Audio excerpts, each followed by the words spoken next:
बिस्मिल्लाहिर्रहमानिर्रहीम। अस्सलामु अलैकुम। एक हसीन व जमील बदकार औरत हर रोज़ गली से गुज़रने वाले नौजवानों से कहती कि मैं सिर्फ़ 400 रुपये लेती हूँ, जल्दी से अंदर आ जाओ।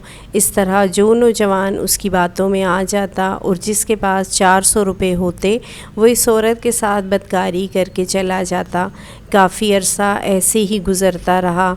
एक दिन एक बेटे के नौजवान को गली से गुज़रते देखा तो उसे भी अपनी तरफ माइल करने लगी कि मेरी फ़ीस सिर्फ़ 400 रुपये है, जल्दी से अंदर आ जाओ।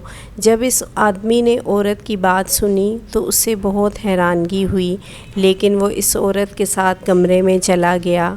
अंदर दाखिल होते ही इस आदमी ने औरत से कहा कि आपको मेरी फ़ीस का भी पता है या नहीं। ये बात सुनकर औरत को बड़ी हैरत का झटका लगा कि ये पहला आदमी है जिसकी बात मेरी समझ से बाहर है। औरत ने कहा, मैं आपकी बात समझी नहीं कि आप कहना क्या चाहते हो। आदमी कहने लगा, बीबी जिस तरह फ़ीस लेती हो मेरी फ़ीस की भी आपको समझ नहीं आएगी, मैं तो इसमें तैयार हूँ। औरत कहने लगी, लोग मेरी इज़्ज़त से खेल कर मुझे पैसे देकर जाते हैं और आप मेरी इज़्ज़त से खेल कर मुझसे ही पैसे लेने का मुतालबा कर रहे हो। अब मैं आप में ऐसी क्या खूबी है जो बाकी मर्दों में नहीं होती।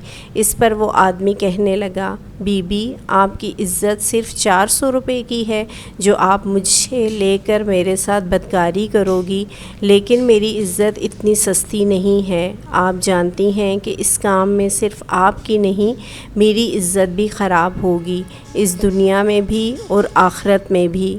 2 लाख तो मैंने बस आपको सारी बात समझाने के लिए बताए हैं कि इज़्ज़त इतनी सस्ती चीज़ नहीं है।